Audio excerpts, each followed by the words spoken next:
Mr. Speaker, I yield 2 minutes to my very good friend from North Carolina, Mr. McHenry. Gentleman from North Carolina, Mr. McHenry, is recognized for 2 minutes. Thank you, Mr. Speaker. Every step of the way, Speaker McCarthy has been doubted.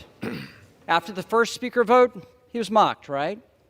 And after 15, they called him Speaker. And even then, it was the media and the left that mocked him. With the narrowest Republican majority in a generation, what did we achieve? We brought the president to the table when he stubbornly said for 100 days they would not negotiate on the debt ceiling. I took him at his word. The Speaker said, no, we'll get him to the table. And sure enough, we did. The result?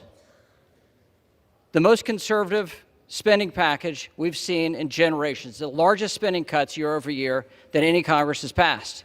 Conservative outcomes. So I understand your position on the left. I understand that. But my friends on the right, why? And then this past weekend, so I understand the frustration on the left at what happened on the continuing resolution. But why would we have conservatives object to that? Why will we have House members object to that? We rolled the Senate. We never roll the Senate as a House. Moreover, we never rolled the Senate to get less spending, and we got it this weekend. So I understand why the left is mad. What I don't understand is why some Republicans think that that's a bad thing. The frustration for me today, I understand where the liberals are. I know you can support the constitutional order, except in a moment like this when you are questioned on that. I understand that. You can't be counted on in a moment like this with the state of the speakership. But for Republicans, why will we give up a conservative working majority for better outcomes and hand the keys over to the Democrats? Why would we do that?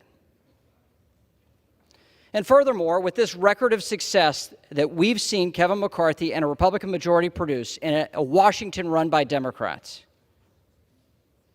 we're going to throw that away, resulting in more liberal outcomes, not more conservative ones. So I understand why the left is where you are today.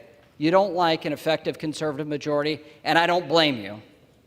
But on the right, Gentleman's time has expired. Gentleman from Florida. It is lovely to hear from the principal architect of Mr. McCarthy's debt limit deal, but here's the reality. The only Republicans in America who believe that the debt limit deal was conservative are in this chamber right now. Because all over America, Republicans think that when you negotiated that debt limit deal, they took your lunch money. I reserve.